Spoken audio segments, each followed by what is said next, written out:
Vamos lá, meus irmãos, vamos lá. Começando nossa nona aula de Geografia Bíblica 2.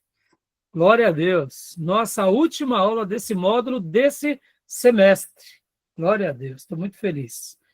Já oramos como é costume. Mais uma vez, boa noite, graça e paz. Boa noite, graça e paz. Amém, boa noite, graça e paz. Boa noite, graça e paz.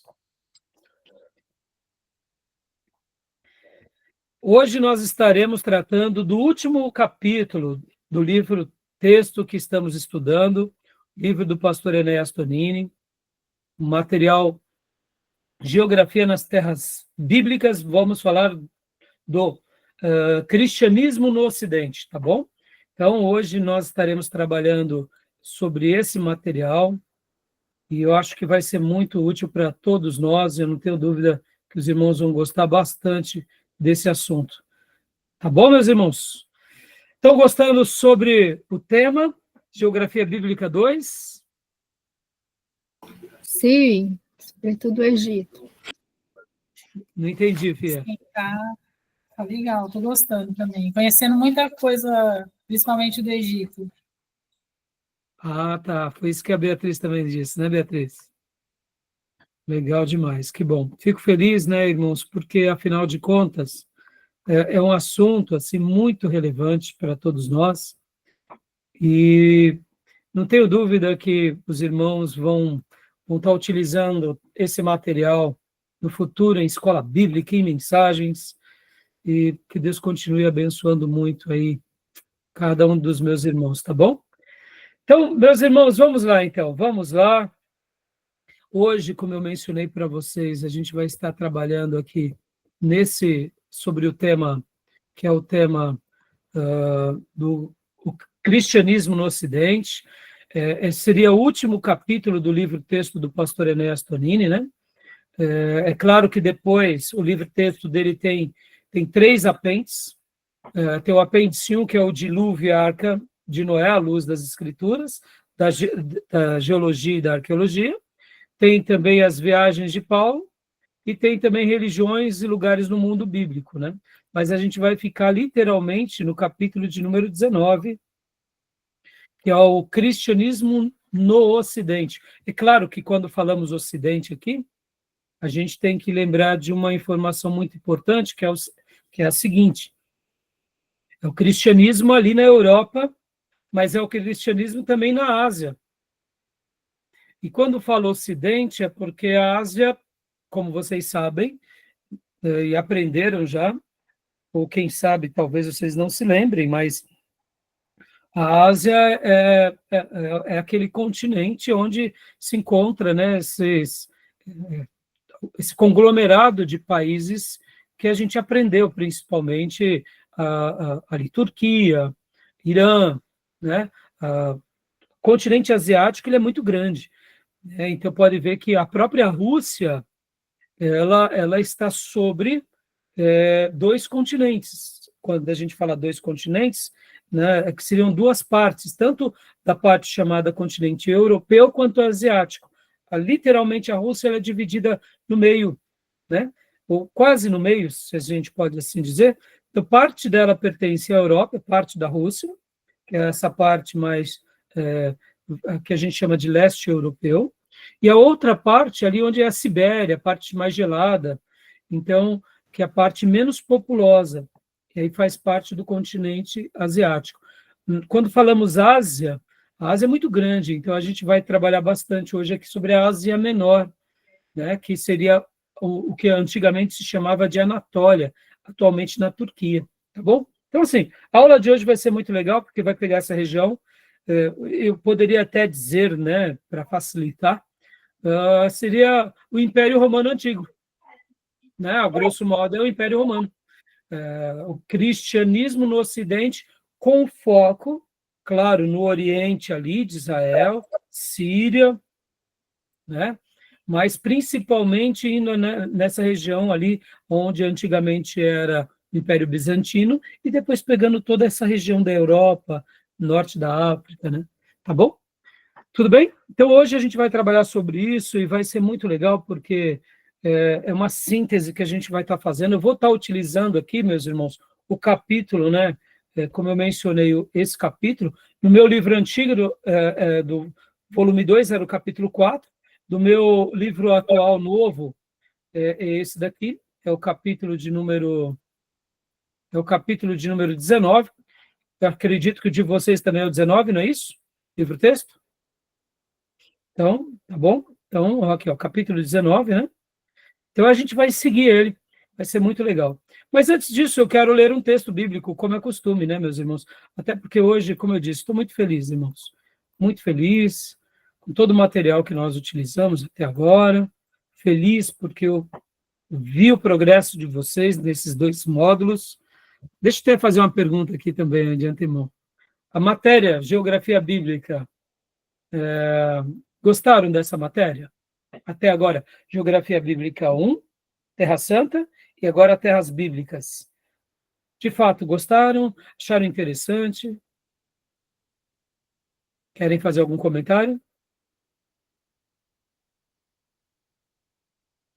Eu sou Sim, eu suspeito gostei porque eu bastante. gosto. Então, fale, Beatriz, primeiro, depois o Tomé. Eu gostei, para a gente poder entender, né, as passagens, esses locais. Não deixar passar batido, né?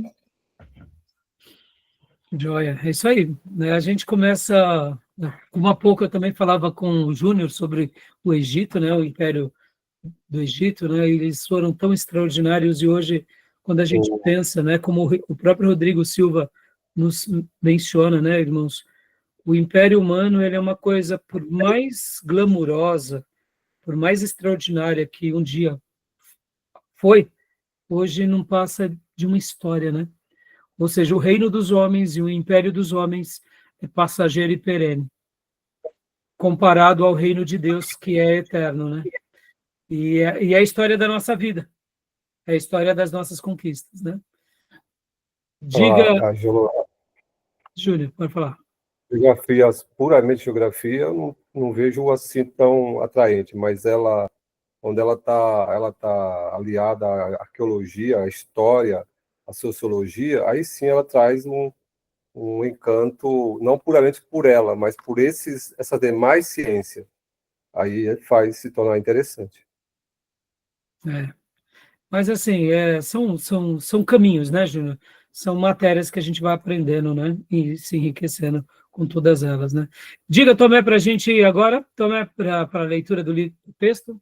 Não, meu comentário é parecido com o do Júnior. Eu sou meio suspeito para falar, né? Eu gosto desse assunto da história, da arqueologia, da geografia.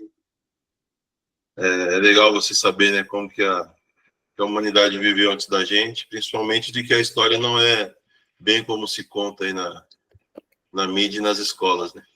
Sim. Que era um povo todo bruto, sem conhecimento nenhum, troglodita. Você vê que desde o início já era uma civilização avançada, com Verdade. construções que até hoje dura e tecnologias que não Engenharia, era. Sim, exatamente. E a gente vê o quanto o ser humano ele é pequeno, né? Porque como a gente aprendeu aqui estudando a Mesopotâmia, pelo amor de Deus, são tantas coisas. E o Egito deu, eu diria, deu um sabor diferenciado para nós, né? Uhum. Porque eles se tornaram um povo admirável, né? Sim. Né? Como ciência, como tecnologia, como agricultura, como civilização. Claro, não eram perfeitos, mas aquilo que a gente mencionou, né? Todas as nações, Deus tem um plano e um propósito. Então, tá bom, meus irmãos, vamos lá. Joia, obrigado aí pela participação. Então, meus irmãos, fala, Júnior. O Egito vivendo num lugar inóspito, né? 95% de terra que não... E eles que fizeram grandes coisas graças ao Nilo, né? Sim, né? Exatamente, né? De 5%, né? Um pouquinho menos de 5%, resto tudo. Mas é o Nilo, né, Júnior? O que não era um rio ou o que não é um rio, né? O livro menciona 1%, né? Hã? Acho que o livro menciona 1% habitável. Então, que eu me recordo são de 4% a 5%, né? Eu não lembro. Eu vi em algum lugar que era 1% habitável e restante.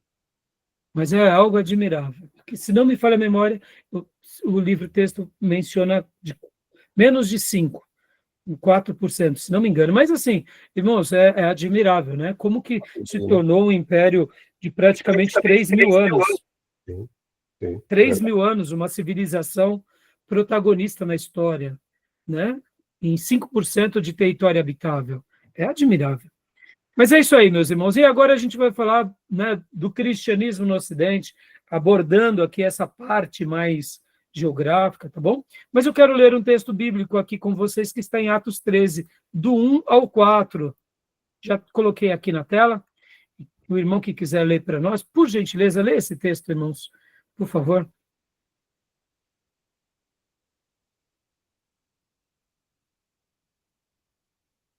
Vou ler, Qual que é? pastor. Pode ler, então, minha irmã. Atos 13, do 1 ao 4.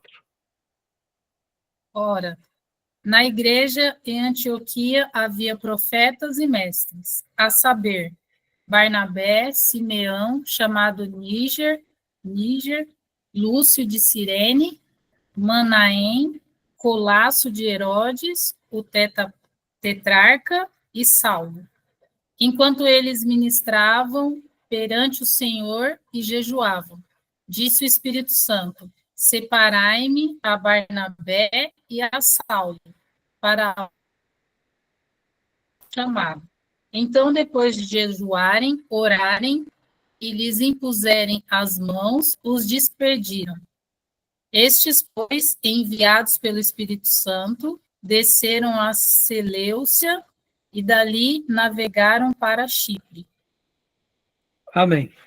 Esse texto eu amo ele demais, porque aqui menciona os servos de Deus que estavam nessa igreja, Antioquia aqui, no caso de Antioquia da Síria, nós já iremos ver o mapa, e aqui menciona dois grandes homens que conhecemos muito bem, que é Barnabé e Saulo, mas olha só, enquanto essa igreja jejuava, enquanto essa igreja orava, o Espírito Santo falou. Quando o Espírito Santo falou, ele disse algo muito claro: separem-me, Barnabé e Paulo, para a obra que eu tenho chamado. Então, depois de, percebam, mais uma vez, jejuando e orando, eles colocam as mãos e despedem, e os nossos dois irmãos vão fazer essa obra magnífica, que é a expansão da igreja no mundo gentil. Então, eu amo esse texto, porque é um texto que mostra que quem organiza essa igreja é o Espírito Santo, o maior líder dessa igreja é o Espírito Santo. O Espírito Santo falava e todos entendiam, e hoje estamos aqui pelo poder do Espírito Santo, praticamente 2.000 anos depois. E se alguém tem sido alcançado por Cristo e tem sido atraído a seguir a palavra de Deus, é porque o Espírito Santo, o líder supremo da igreja, continua convencendo o homem do pecado, da justiça e do juízo. E que possamos ser também de uma igreja assim, que ora, que adora, que jejue muito, e que depois de fazer tudo isso, a gente escute do Espírito Santo e principalmente obedeça a ele.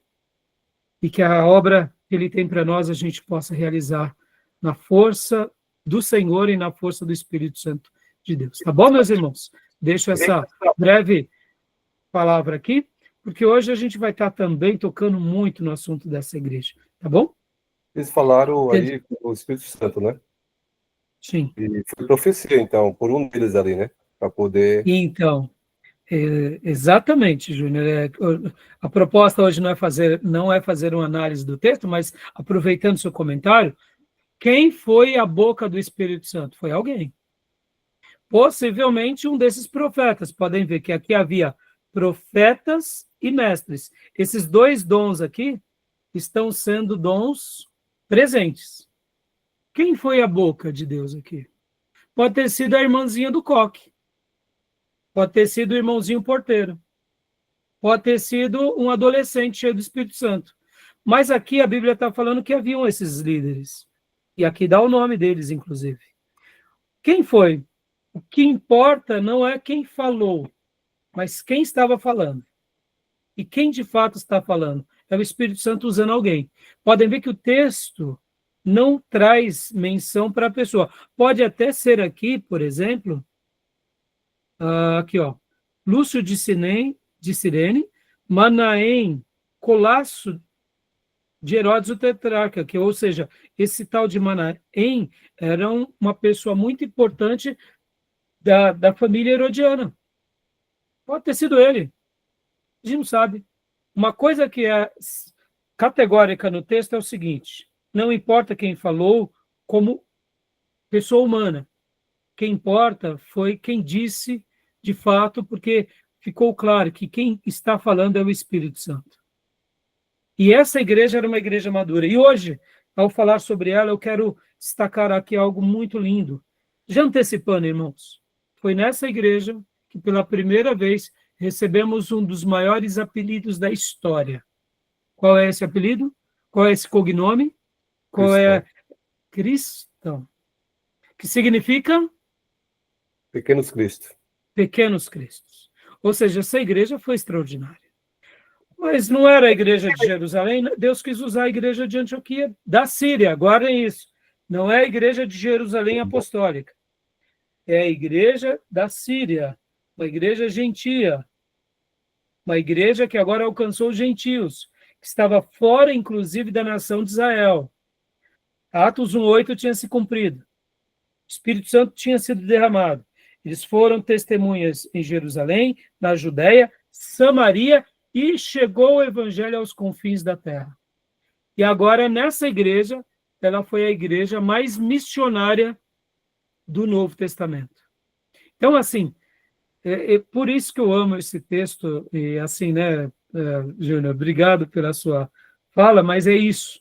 O que importa é quem está sendo glorificado, quem está falando, não é quem fala. Podem ver que a igreja primitiva era uma igreja onde o Espírito Santo tinha liberdade. Ele falava e todos obedeciam. E é isso que importa para nós. Ora ele está usando Ananias, ora ele está usando Paulo, ora ele está usando Simeão, ou melhor, Silas, ora ele está usando Barnabé, ora ele está usando o que ele quer. O importante é ele usar os seus vasos. Mas o importante é saber que é ele que está fazendo a obra, não o homem, né? A igreja apostólica não era uma igreja de personalidades. O papado e o cristianismo romano, e até mesmo dentro do ortodoxo russo e grego, tem muitas personalidades. Mas a igreja primitiva tinha uma só personalidade, que é Jesus Cristo, ou senão o Espírito Santo de Deus atuando para glorificar o Pai. Ou seja, é o Deus Trino, é a pessoa de Deus, usando vasos. Né, meus irmãos? Então é maravilhoso isso, que Deus nos ajude e nos liberte desse culto à personalidade, tá bom? Mas vamos lá, meus irmãos, tem muita coisa para a gente trabalhar, e hoje eu vou usar aqui, deixa eu até compartilhar aqui com vocês.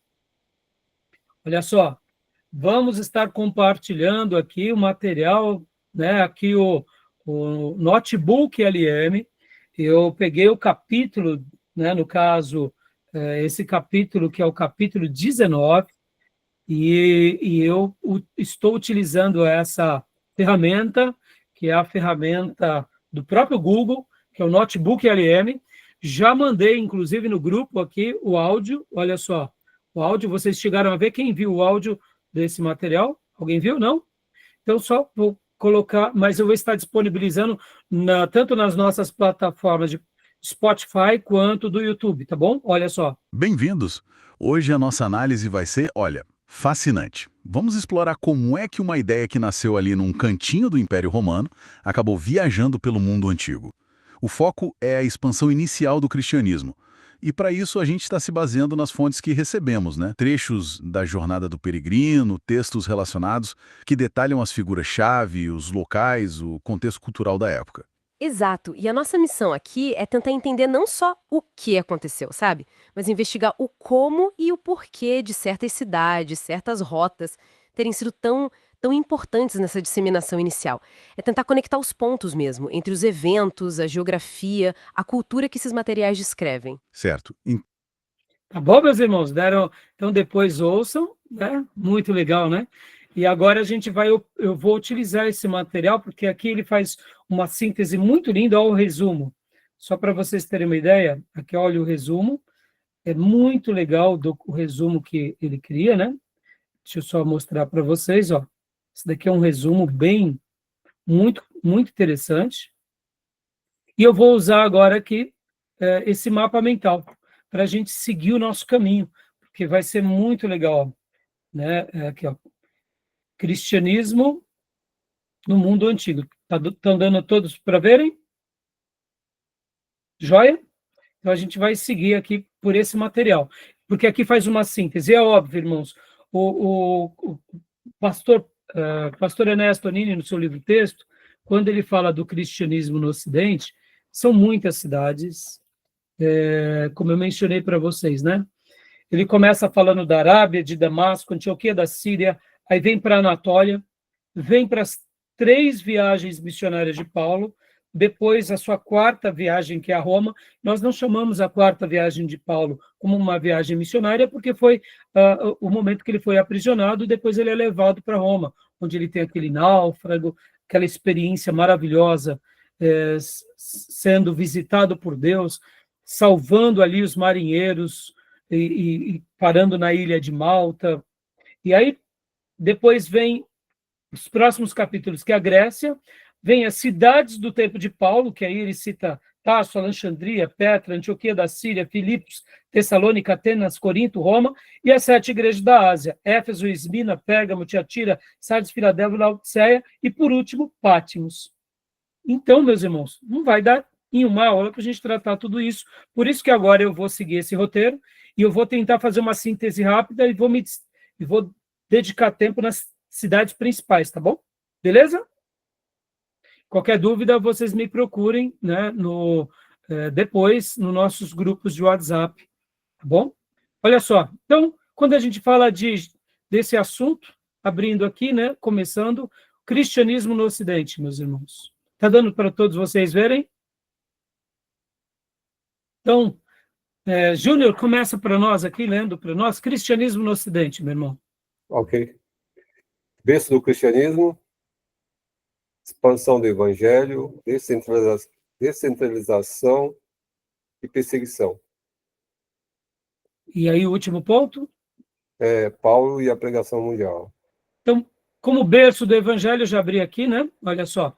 Deixa eu até diminuir um pouco a letra para facilitar. Tá dando para ler, Júnior? Tá. Então, berço do cristianismo, como a gente já mencionou, pode ler para nós, Júnior, por gentileza? Israel. Jesus pregou na Palestina, morte, sepultamento e ressurreição em Jerusalém. Espírito Santo desceu no Pentecostes. Igreja em Jerusalém, Judeia, Galiléia e Samaria. Nenhuma novidade, né, meus irmãos? O berço é literalmente aquilo que nós sabemos, né?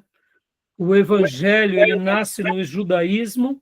Irmãos, isso, não tenho medo de dizer isso em alto e bom som, tá? O cristianismo, ele nasce do judaísmo. Ele nasce, e é muito importante a gente fundamentar isso, tá, meus irmãos? Até porque, deixa eu até fazer um comentário aqui, né, só rapidamente. O romanismo, ele vai olhar para o cristianismo e ele vai destacar o cristianismo no meio dos gentios, depois o cristianismo em Roma, e depois o cristianismo ali no Império Bizantino, que é em Constantinopla, e aí ele vai depois dar uma ênfase muito grande no cristianismo na história. Não só no início, mas depois, principalmente na Idade Média. E pode ver que o romanismo ele está fundamentado porque os olhos deles estão aonde? Depois de Cristo, mas a mensagem cristã chegando entre os gentios, e é como se houvesse uma emancipação. Eles literalmente apagam o Velho Testamento, e ali, a partir do Novo Testamento, da figura apostólica, depois da igreja primitiva, e principalmente depois dos pais da igreja, eles começam a construir toda a sua teologia. Então, para nós protestantes, essa aproximação com o berço ela é fundamental. Por quê? Porque só assim a gente vai valorizar o Antigo Testamento e o Novo Testamento. Para nós, isso é fundamental. Porque o que importa para nós é só o Novo Testamento? Não, meus irmãos. O Novo Testamento, ele é óbvio, ele é muito mais importante do que o Velho, mas ele só nasce por causa do Velho. Ele é o cumprimento da revelação de Deus no Velho. E isso é muito importante. E por que esse destaque entre um e outro? Porque aí a gente fecha. E a gente não precisa de mais nenhuma revelação. Ou de nem mais uma tradição. Ou quem sabe, como dizem os romanos, de mais nenhuma magistratura. Podem ver que dentro do colegiado romano, eles têm como base na revelação a Bíblia, depois eles têm a tradição da igreja, e depois eles têm a quê? A magistratura, que são quem? Os grandes pensadores. E esses pensadores vão dizer o que é sagrado e o que não é a partir da tradição. Nós não acreditamos nisso. Então, dizer que o cristianismo ele tem como base o judaísmo e o nosso Salvador é um judeu maravilhoso, tem nenhum problema. E que esse judeu agora nos deu uma missão, que é alcançar todas as terras. E aí onde entra o Novo Testamento no seu desdobramento, né? Com aquela relação. Deixa eu até fazer um breve comentário aqui, meus irmãos. Se o templo não tivesse sido destruído, vamos lá, guardem isso. A relação do povo judeu com os gentios seria aquela que nós vimos em Paulo e os apóstolos. Os apóstolos iam orar aonde? No templo. Nenhum problema. A igreja seria uma extensão do templo. Mas Deus, na sua onisciência e providência, permitiu com que o templo fosse destruído, porque há profecias sobre o templo que um dia viria, ou seja, dentro da sabedoria divina, Deus já tinha planejado tudo isso, e nós vemos, inclusive, que depois de 1948, quando Israel agora volta, o povo judeu volta a ter uma nação, tudo isso faz parte do cumprimento das Escrituras. Como muitas outras profecias, a gente vai ver acontecer, como o próprio ressurgimento do templo. A gente vai trabalhar bastante aqui em escatologia sobre essas profecias. Mas, só para eu concluir, Júnior. Então, o que eu quero dizer com isso? Como que, se o templo não tivesse sido destruído, seria normal, como foram nos dias apostólicos. Se alguém nasceu de linhagem judaica, ele, de repente, tira algumas práticas. Nenhum problema. Mas Deus, na sua onisciência, permitiu que houvesse essa ruptura. Jesus tinha profetizado que nenhuma pedra ficaria, né, colocada ali. Nenhuma pedra sobre nenhuma pedra. Então, assim, estou falando tudo isso para desmistificar as coisas e para deixar as coisas bem claras. O que importa para nós, tá bom? Pode falar, Júnior. Essa linha do catolicismo, que segue uma tradição, o judaísmo rabínico também não tem muita diferença, porque ele segue o Talmud, a tradição oral, não aceita só o texto literal do Antigo, ele tem que ter aquele entendimento, interpretação dos Talmud, entra a parte da cultura, Sim. uma similaridade com a tradição católica também. Sim. Não, a gente sabe disso, né, Júnior? Tanto é que nos dias de Jesus, esses judeus que seguiam a tradição foram sentenciados por ele, né? Mas eu estou me referindo mais, né, Júnior, àqueles judeus que se convertem, como foram os judeus apóstolos, como foram alguns fariseus e líderes religiosos, como foi Jairo, o próprio Nicodemos. Eu estou dizendo assim, fazendo a sua ponte, né, precisa. Tá bom? Então, o berço do cristianismo a gente já sabe, né? Nenhuma dúvida. A expansão do evangelho se dá, né? Como a gente já sabe também, né? A ordem de Jesus, ide por todo mundo, vão para Jerusalém, Judéia, Samaria, chegam até os confins da terra. Temos essa questão da descentralização e da perseguição, ou seja, né? Logo com a morte de Estevão, chega-se a praticamente um pouco mais de 100 mil convertidos que vão se espalhando, ou seja, Deus permitiu essa perseguição para que a igreja ela tivesse essa dispersão, né? Aí a gente vê aqui a diáspora, né? Grupos que são dispersos, pregando entre os judeus e pregavam a judeus e a gentios, como a gente já conhece nas histórias bíblicas. E o evangelho, então, chega em Antioquia da Síria, que é um centro de influência gentia. E aqui agora eu vou compartilhar com vocês o nosso Google. Vou compartilhar aqui com vocês o mapa, né, da Síria, só para a gente ter uma noção do que seria isso, né, irmãos? Vou mostrar mais uma vez. Deixa eu compartilhar aqui nosso mapa do Google Earth. Olha só que legal. Aqui, né, mapa mundi. A Síria. Antioquia da Síria. E vão existir muitas Antioquias nos dias bíblicos, tá, meus irmãos? As duas Antioquias que o texto sempre vai mencionar é a Antioquia da Psídia, que é aqui na atual Turquia, e a Antioquia da Síria. A mais famosa das Antioquias é essa Antioquia da Síria. Inclusive, deixa eu até mostrar aqui para vocês, olha só, esse material que o nosso querido irmão Tomé providenciou aqui para nós, olha só. Pastor, você está compartilhando o mapa? Eu estou, mas não foi, né? Não Desculpa. apareceu, não. Me perdoem. Aqui, meus irmãos, ó, o mapa mundi, né? Obrigado, viu, Beatriz? Tem hora que eu acho que já compartilhei e não foi. Né? Então, tá aqui o mapa mundi, tá? E agora aqui, só para a gente... agora, deixa eu colocar aqui. A Síria, né? Essa região. Aqui. Antioquia da Síria está nessa região. E eu vou pegar aqui agora um material, ó. Nosso querido irmão Tomé preparou para nós, só para vocês terem uma ideia, né? Antioquia da Síria, ó. Tá aqui, ó. Antioquia da Síria, tá vendo? Essa sobreposição acaba não sendo exata, mas seria aqui, ó. Essa região aqui, tá bom? Conseguem ver? Hoje, na realidade, irmãos, é claro que mudam-se bastante, né? Ó, vou colocar de novo a sobreposição. Estão vendo? É literalmente aqui onde tem essa curvinha, ó. Antioquia seria essa região. É que essa sobreposição, ela acabou não estando, seria praticamente aqui. Hoje, essa região da Antioquia não pertence mais à Síria, tá? Não sei se vocês conseguem ver, ó, estão vendo? Hoje, essa região da Antioquia, ela pertence hoje à Turquia, tá? Mas antigamente pertencia à Síria. Ó, vou colocar aqui de novo, ó, a sobreposição, tá vendo? Ó? Conseguem ver? Aqui, ó, onde faz a curva, né? Tá vendo? Deu para ver? Conseguiram ver?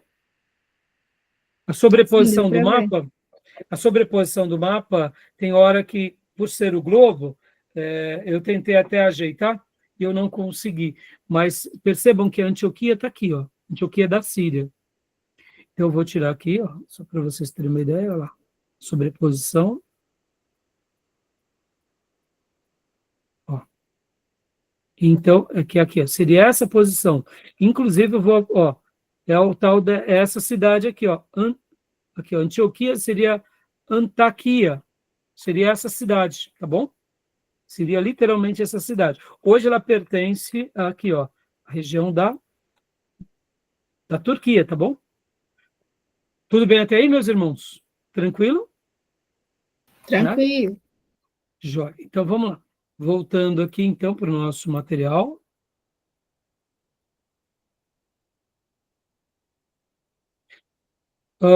Os grupos dispersos, né? E aqui a gente já vai mencionar, vai trabalhar mais já sobre isso. Paulo e a pregação mundial. Bom, vocês já sabem, né, meus irmãos? Paulo foi chamado por Deus, como acabamos de ler. Ele vai passar por vários continentes, várias nações e cidades, principalmente ali na região da Ásia Menor. Eu vou mostrar rapidamente aqui para vocês, já a gente vai voltar. Deixa eu compartilhar aqui o outro mapa, que é o do Google. Olha só que legal. Esse mapa aqui também vai mostrar com bastante clareza as viagens de Paulo. Ó. Olha só que fantástico esse mapa aqui. As viagens de Paulo. Olha só. Aqui ficou melhor. Essa sobreposição ficou melhor. Aqui, Antioquia. Deixa eu tirar. Aí, tá vendo? Então, as viagens de Paulo, literalmente, meus irmãos, ó. Como Paulo foi genial. Uma coisa que nós aprendemos em Geografia Bíblica 1, Paulo somente conseguiu fazer tudo isso também, meus irmãos, pelo fato das estradas romanas, né? Já que aqui era o mar Mediterrâneo, mar chamado Nosso Mar, Mar Nostro, que é o mar dos romanos, então toda essa área pertencia aos romanos, tinham ali as suas rodovias, tinham as estradas, e também, querendo ou não, em cada ponto estratégico havia soldados romanos. E dava, querendo ou não, muita proteção para o comércio da época, tanto terrestre quanto marítimo.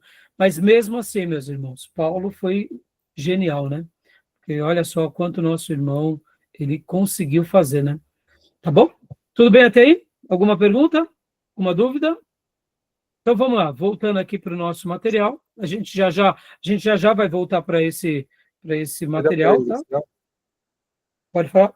Registra quantos quilômetros Paulo percorreu durante todo esse sábado? Olha, Júnior, deve existir, viu?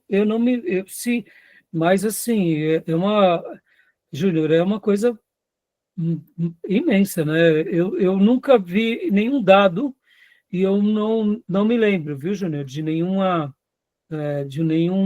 número, né, propriamente dito, sabe? Mas Paulo é admirado por isso, né, Júnior? É uma coisa muito fora do comum, né? Mas uma boa... Porque para nós hoje, né, irmãos, hoje nós temos o carro, nós temos, né, helicóptero. Olha o que os executivos fazem, né? Deixa eu fazer aqui um comentário, irmão. Quando a gente ouve aí um grande executivo que fala assim, não, eu preciso de um helicóptero, é verdade, um executivo precisa mesmo. Ele está aqui, daqui a pouco ele está em uma outra cidade, depois ele vai para outro estado, depois... Então, para ele, quanto que vale um helicóptero? Está dentro do orçamento, está dentro dos projetos dele, ele fecha negócios estratosféricos. Eu só tenho a minha ressalva, né, irmãos? Quando um pastor ele assume essa ideia de um como se fosse um executivo, eu acho que nosso testemunho fica um pouco mais complicado, né? Assim, me entendam, irmãos.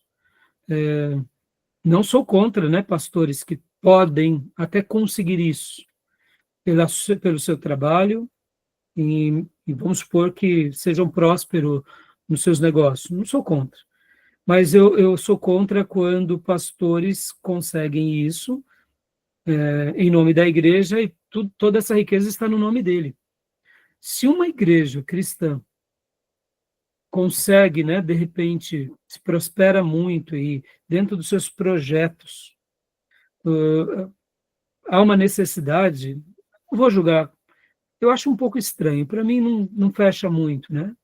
Mas, de repente, pode até existir pessoas idôneas, igrejas idôneas, que todo esse patrimônio não seja de um pastor, mas seja da igreja, né?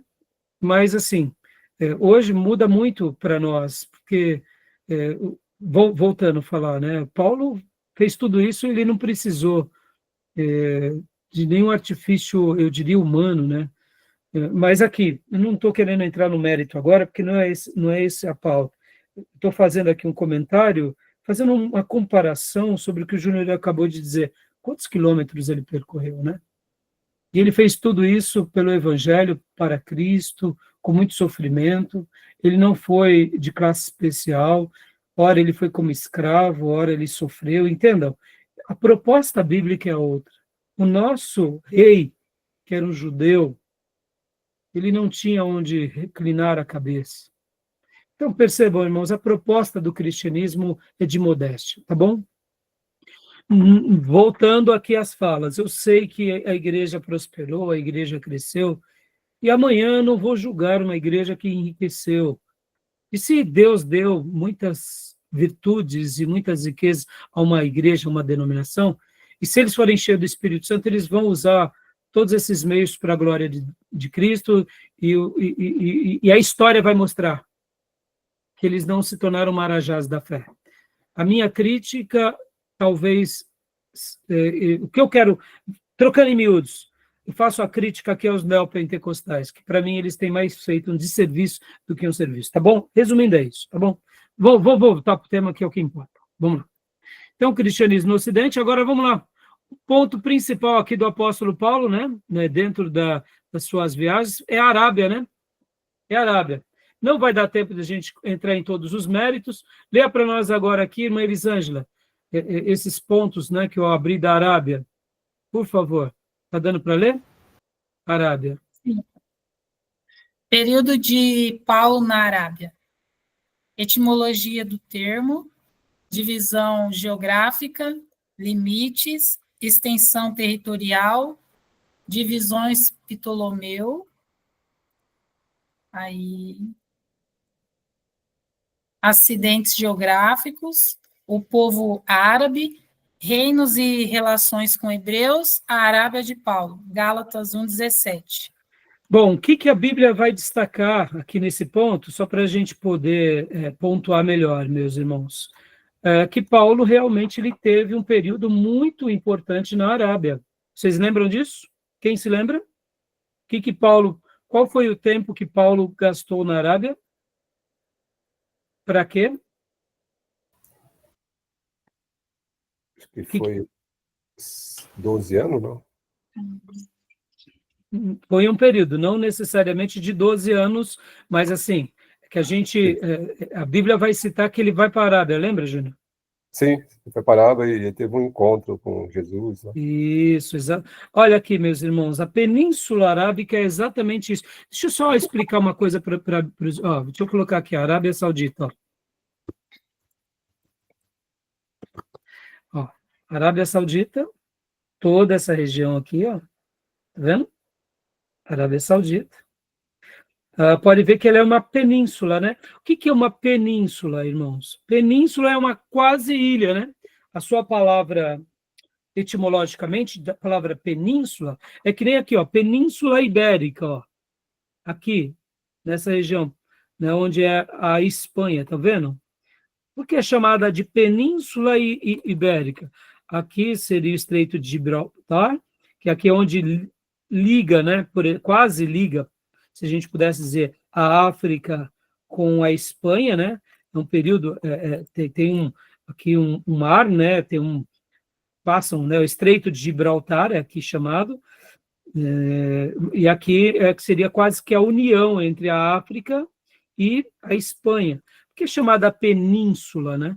Península, na realidade, o nome se diz que é quase uma ilha, é uma área de terra ligado onde essa outra parte ela está envolta a mares, né? Pode ver, a Espanha literalmente acontece isso, né? Pode ver que Roma também, a Itália acontece praticamente isso, ó. É um pedaço de terra, né? Mas principalmente aqui na Arábia também é chamada Península Arábica, por isso pode ver que aqui tem o mar, né? O Mar Vermelho. Aqui nós temos essa outra região que é o Mar Arábico, depois temos aqui o Golfo Pérsico, então é chamada Península Arábica.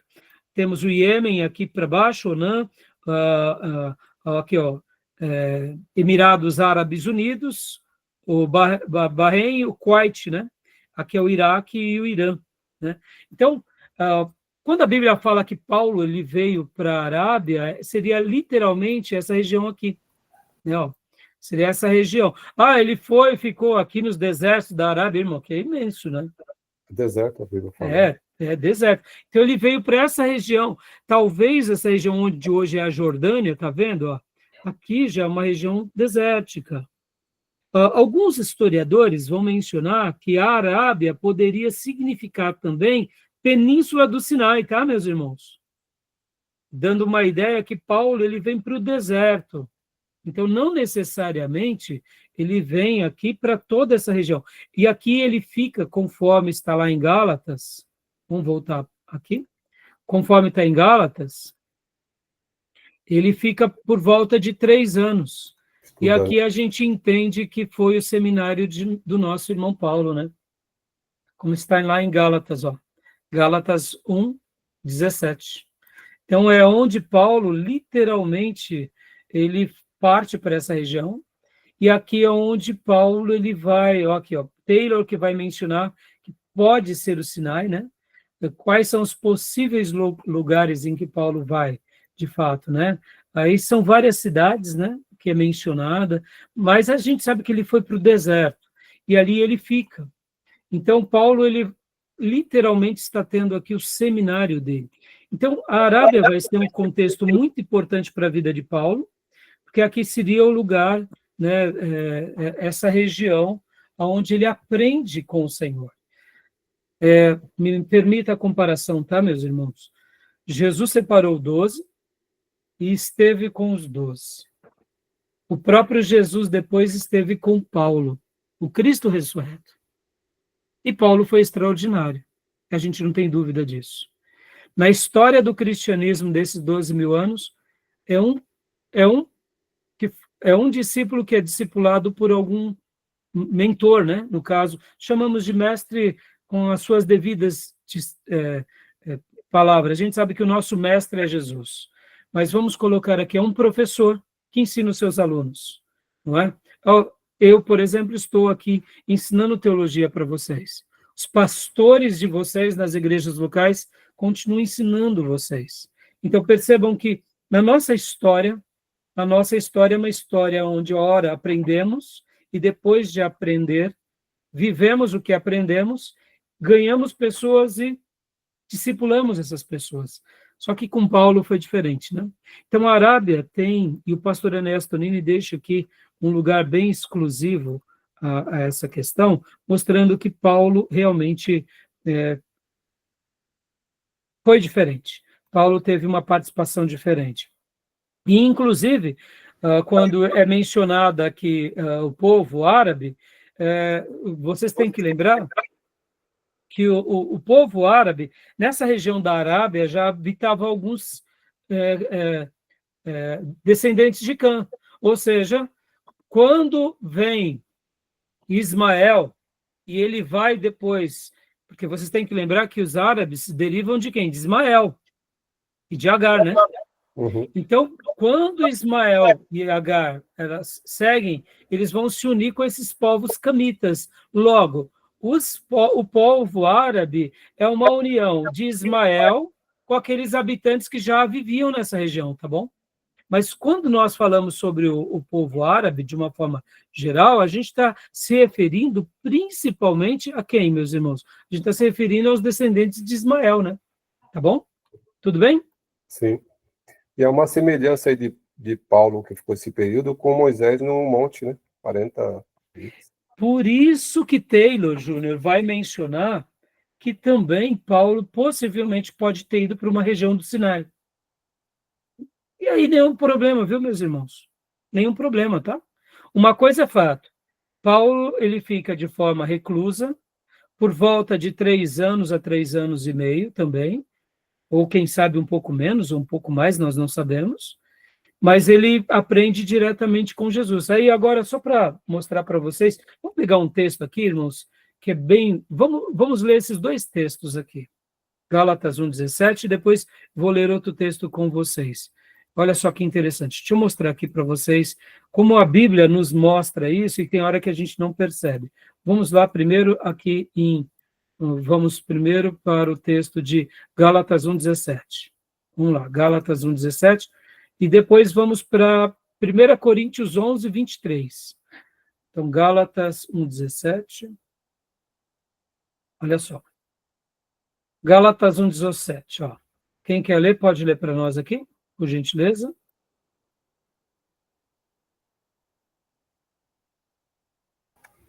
Vou ler. Nem subi a Jerusalém para estar com os que já antes de mim era apóstolo, mas parti para a Arábia e voltei outra vez a Damasco. E aqui pode ler o 18, Júnior, por favor. Depois de passar 3 anos, subi a Jerusalém para visitar Cefas. Demorei com ele 15 dias. O que ele está dizendo aqui em Gálatas é o seguinte: eu não fiquei com os apóstolos. A síntese que Paulo está dando aqui em capítulo 1 de Gálatas olha, Eu não aprendi o evangelho com os apóstolos. Eu fui para a Arábia e depois eu volto para Damasco. Depois de 3 anos, eu me encontro com Cefas e fico com ele apenas 15 dias. Aí depois, o versículo 19, leia para nós também, Júnior, por gentileza. Nenhum outro dos apóstolos, senão a Tiago, irmão do Senhor. Ou seja, Tiago, irmão do Senhor aqui, irmãos, não é o apóstolo, é Tiago, Irmão mesmo. irmão consanguíneo de Jesus, que nesse período ele já era um dos líderes da igreja de Jerusalém. Então percebam, é daí que deduzimos que ele fica por volta de 3 anos entre a Arábia e depois ele vai para Damasco.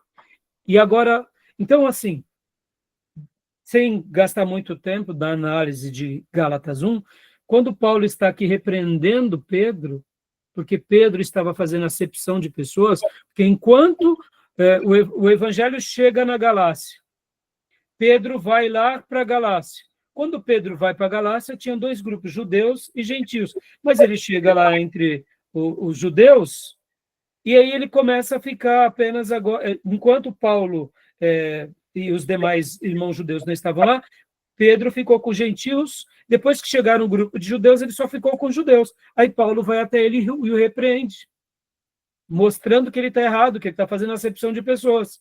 E Pedro, com toda a humildade, aceita a repreensão de Paulo. Isso que é genial. Pedro era o líder dos 12 apóstolos. E ele aceitou a repreensão de Paulo. E aí, por que Paulo fala com propriedade? Porque agora ele está dizendo o seguinte: olha, eu não aprendi com nenhum de vocês, mas eu recebi direto do Senhor. Defesa, E é por essa razão que ele fala que ele era o nascido fora do tempo, né? Diga, Júnior. defesa do apostolado dele, porque ele é o 13º, né? Exatamente, ele defende o apostolado. E agora vamos para 1 Coríntios 11, 23. A gente lê esse texto o tempo todo e a gente não nota, não só aqui em Coríntios, mas ó, em 1 Coríntios 11, 23. O texto da ceia, né? Ó, olha só como diz as palavras aqui, ó. 1 Coríntios 11, 23. Porque eu recebi do Senhor o que também vos entreguei. 2 pontos. Olha como esse versículo é rico, irmãos. Vem cá. Paulo estava em Jerusalém?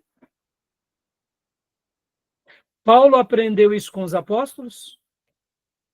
Ora, então Paulo aqui está dando uma instrução à igreja de Corinto, dizendo, ó, eu vou agora ensinar para vocês o que é a ceia e o que ela representa.